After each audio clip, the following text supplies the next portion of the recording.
Sweet you rock and sweet you roll. Crashes on crashes on crashes, boys. What's up, my dudes? Be sure and go follow me up on Instagram at Spencer Turley. No spaces and no capital letters. I've been getting a little more active over there.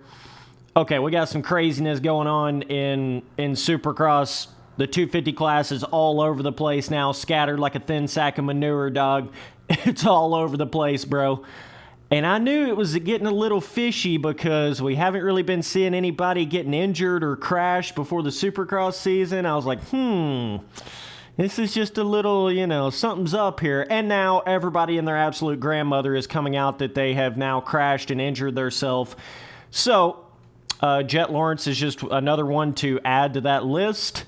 They actually have a video of his crash as well. You can find this on like any of Supercross's stuff, social media stuff, Instagram, whatever. I'm not actually going to show that crash in this video because Supercross is a little, iffy with their copyright stuff. So I don't even want to step my toes into that water right there. But you can find it all over the internet. They do actually have a video of Jett Lawrence's crash. And apparently he... it's some sort of, whoa, there you go, Spencer. Well, got some crashes in this video too, dude. Apparently it's bruised ribs, they're saying, but it's enough to where I think Jett Lawrence was supposed to race 250 West, but now he's going to try to race 250 East.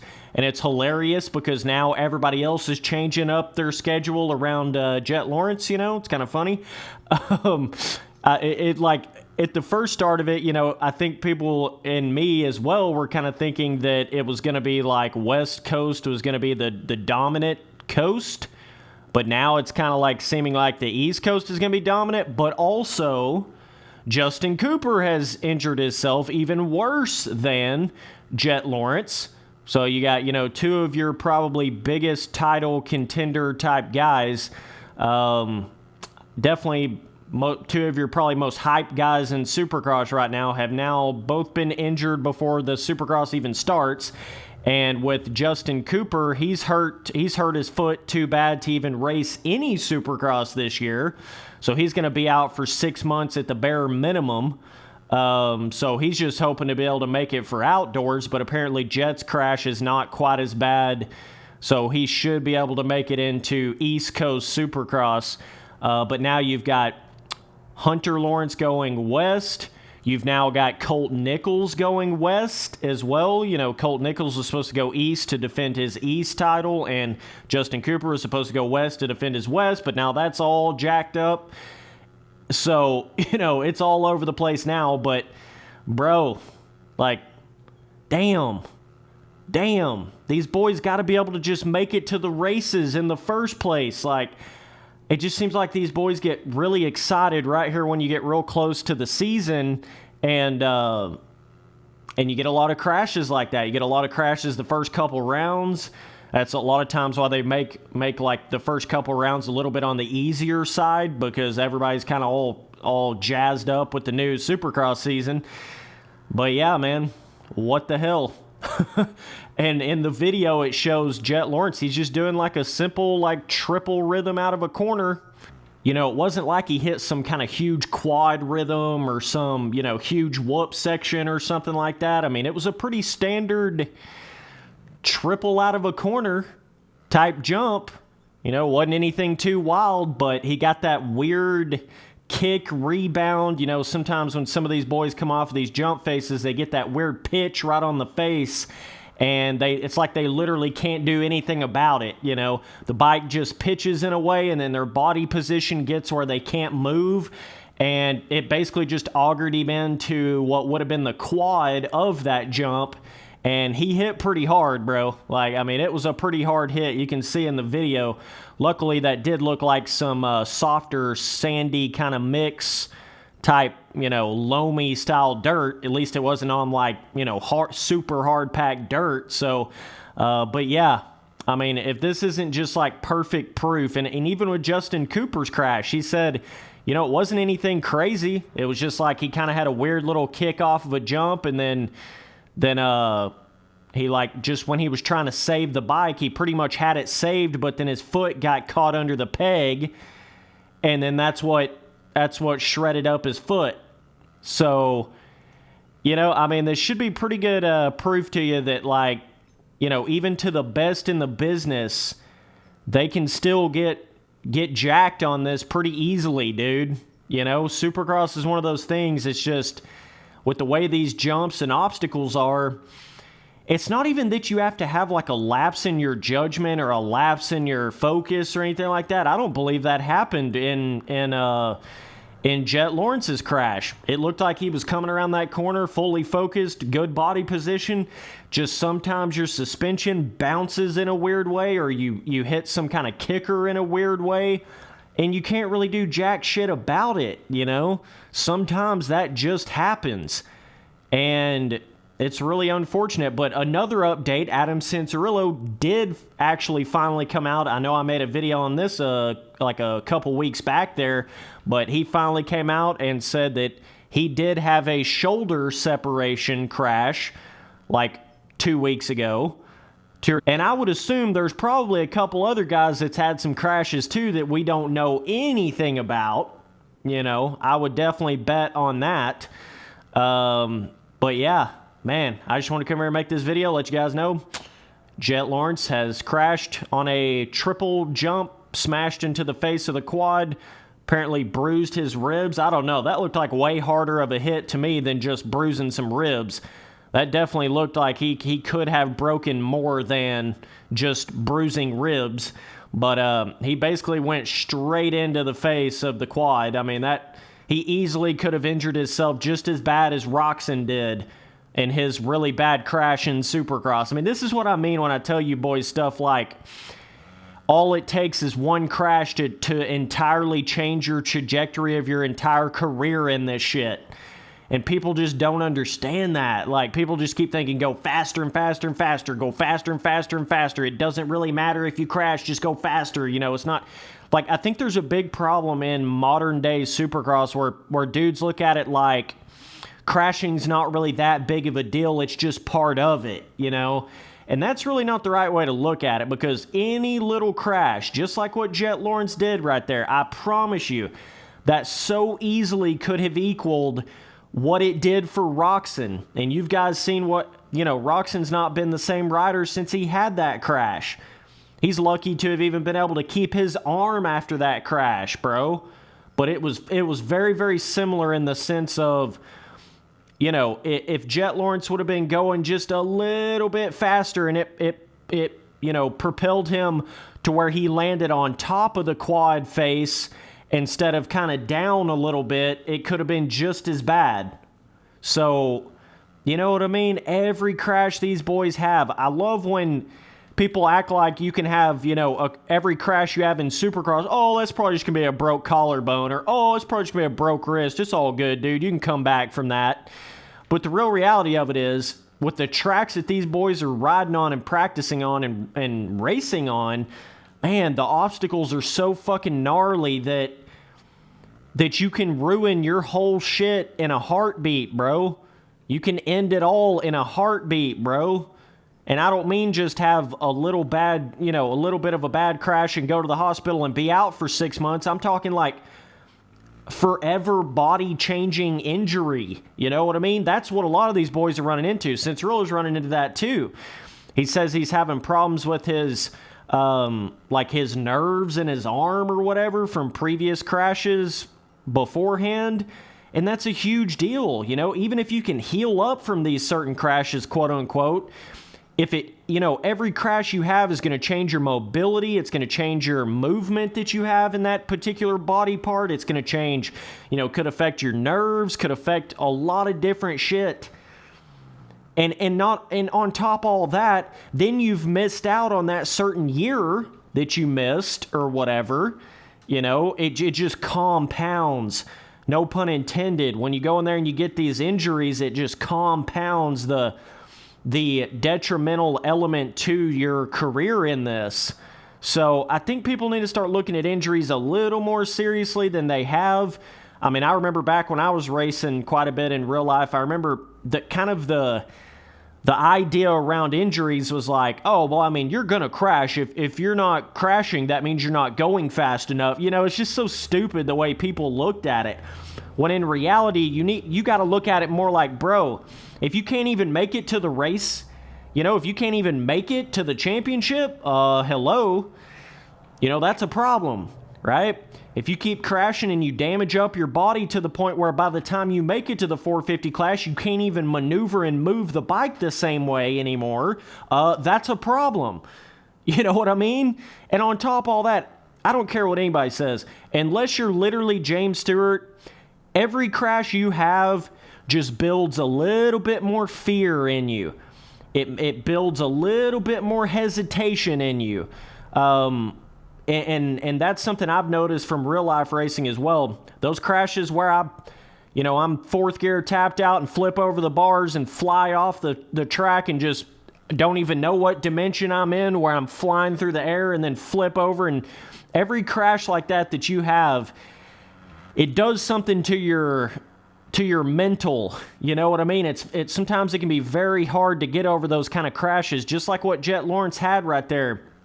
One of those kind of crashes where he pops off of that jump face in a weird way where he basically completely loses control of the bike, There was no chance of him saving that. I mean, from the split second of him coming off of that jump face, he just simply wasn't going to be able to save that.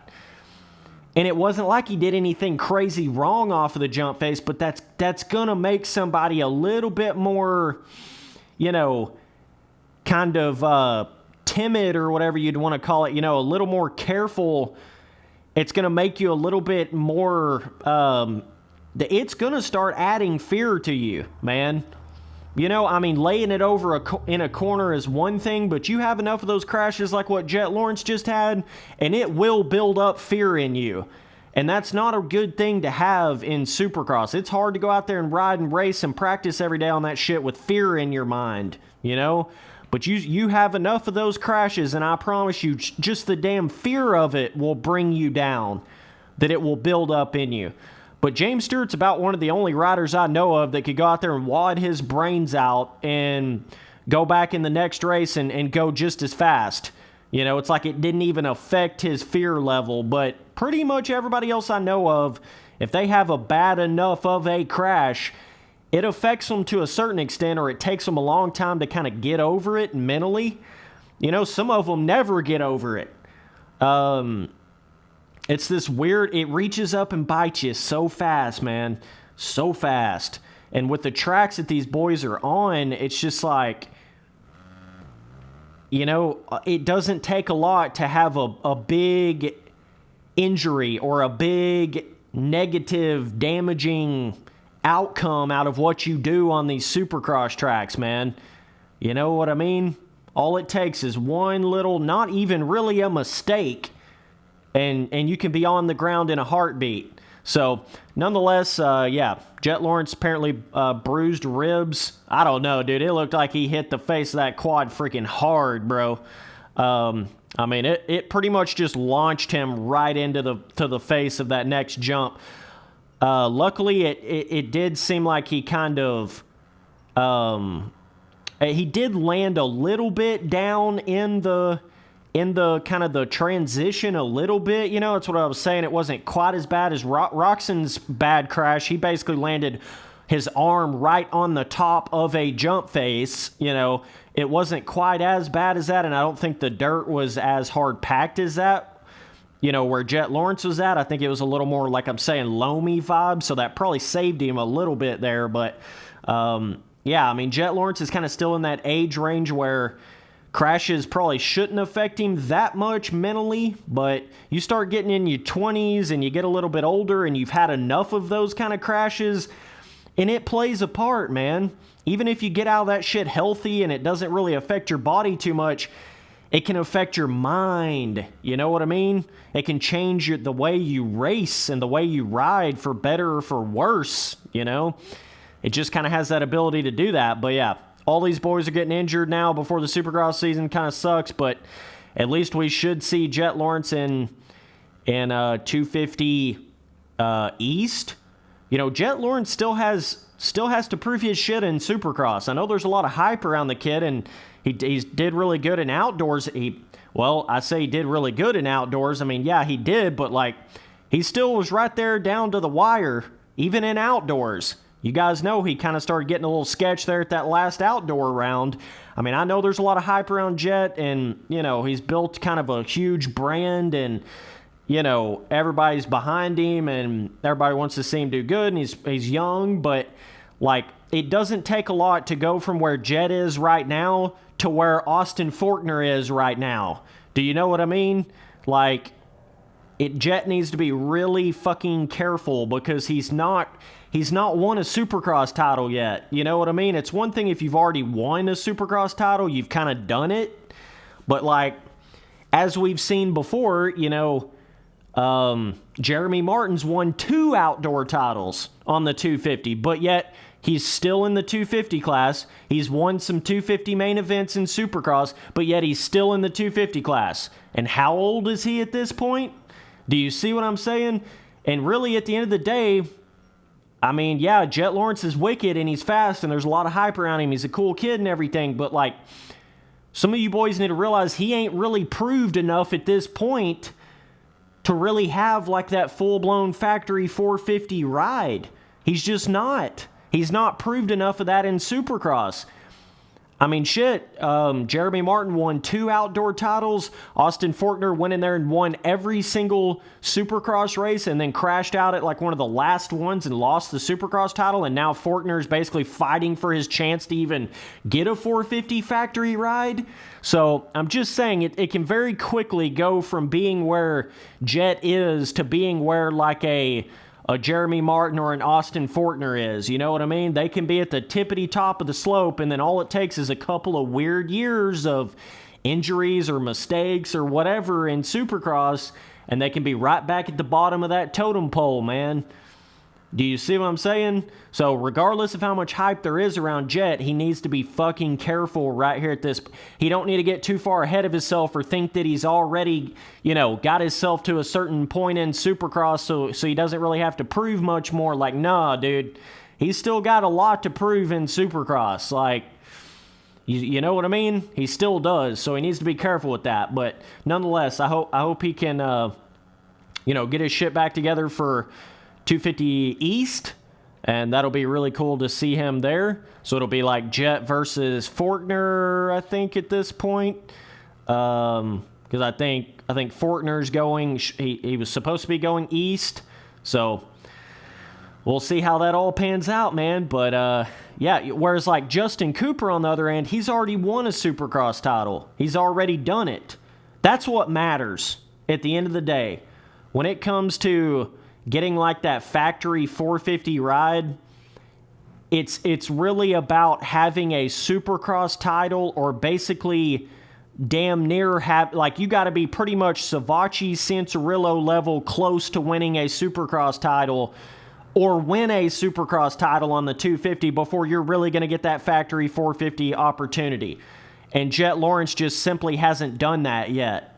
You know what I mean? He just simply has not done that yet. So I just want to make it really clear. I think a lot of people are, you know, real hyped up on Jett, which is cool and all. He deserves all the hype he's getting, but at the same time, you got to be careful with that because, you know, I just don't want to see it reach up and bite him in the ass. You know what I mean? Where he thinks he's further along than he really is, or, you know, people around him acts like he's further along than he really is. You know, just take it one season at a time. Take it one step at a time. You gotta earn your stripes. You know what I mean? You gotta. Jett Lawrence, no matter what he's done in Supercross or outdoors at this point, he's simply not proven enough in 250 Supercross yet to get a full-blown 450 factory ride. He just hasn't done that yet. You know, and he's still got time on his hands. He's still young, and that's kind of the argument there, you know. He does still have time on his hands, but like I say, so did Austin Forkner back when he damn near won every single Supercross race. So did Jeremy Martin back when he won his 2 outdoor titles, you know. And look at where they're at. You see what I'm saying? It can very, very quickly switch gears when it comes to that kind of stuff. So, but yeah, nonetheless, man, just want to come in here and kind of update you guys on that. Hopefully he can come out healthy and get some good results in 250 East. So either way, man, see you boys on that next video. Later, dudes.